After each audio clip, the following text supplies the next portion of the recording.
Tamil Nadu stay வேகன்சிக்காக wait பண்ணிட்டு இருப்பீங்க. Special stay vacancy. ஐயோ, பிடிஎஸ் முடிஞ்சிட்டு எம்பிபிஎஸ்க்கு எங்களுக்கு கொடுக்கவே இல்லையே, ஆல் இந்தியா கோட்டாக்கு 67 அனௌன்ஸ் பண்ணிட்டாங்க, தமிழ்நாடுக்கு என்ன ஆச்சுன்னு இப்படியெல்லாம் சில பேர் குழம்புல இருந்திருப்பீங்க. நான் பிடிஎஸ் எடுத்துட்டேன்னா என்னால் எம்பிபிஎஸ் பார்ட்டிசிபேட் பண்ண முடியுமா அப்படின்னா கவலைப்பட தேவையில்லை. நம்ம தமிழ்நாடு மெடிக்கல் செலெக்ஷனு ஒரு அனௌன்ஸ்மெண்ட் கொடுத்துருக்காங்க. யாரெல்லாம் பிடிஎஸ்ல ஆல்ரெடி சீட் எடுத்திருக்கீங்களோ பட் எக்ஸிட் பண்ண முடியாது, பட் இன்ட்ரெஸ்டடா இருக்கீங்க அப்படின்னா எம்பிபிஎஸ்க்கு ஸ்பெஷல் ஸ்டே வேகன்சில 5வது ரவுண்ட்ல நீங்களும் பார்ட்டிசிபேட் பண்ண முடியும் அப்படின்ற மாதிரி கொடுத்துருக்காங்க.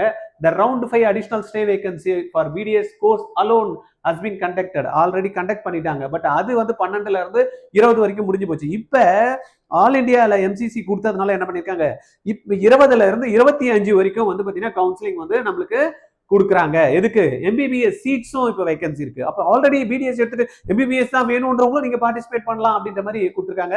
எக்ஸிட் கிடையாது, திருப்பியும் எக்ஸிட் கிடையாது. அதே போல நீங்க சீட்டு எம்பிபிஎஸ்ல இப்போ எடுக்கணும் அப்படின்னீங்க அப்படின்னா, எடுத்ததுக்கு அப்புறம் நான் ஜாயின் பண்ண மாட்டேன் அப்படின்னா உங்களுடைய செக்யூரிட்டி டெபாசிட், ஃபார் ஃபியூச்சர் ஆகும், டியூஷன் ஃபீஸ் எல்லாமே போயிடும். அடுத்த வருஷம் நீங்க நீட்டில் பார்ட்டிசிபேட் பண்ணவும் முடியாது. மைண்ட்ல வச்சுட்டு கரெக்டா என்ன பண்ணணும், ஃபோக்கஸ் பண்ணணும். இதுக்கான சீட் மேட்ரிக்ஸ் என்ன ஏது அப்படின்றத அடுத்த நோட்டிபிகேஷன்ல கொடுப்பாங்க. இது சம்பந்தமா ஏதாவது டிஸ்கஸ் பண்ணணும்னா 9176552121 இந்த நம்பர்ல என்கிட்ட கால் பண்ணி நீங்க பேசலாம்.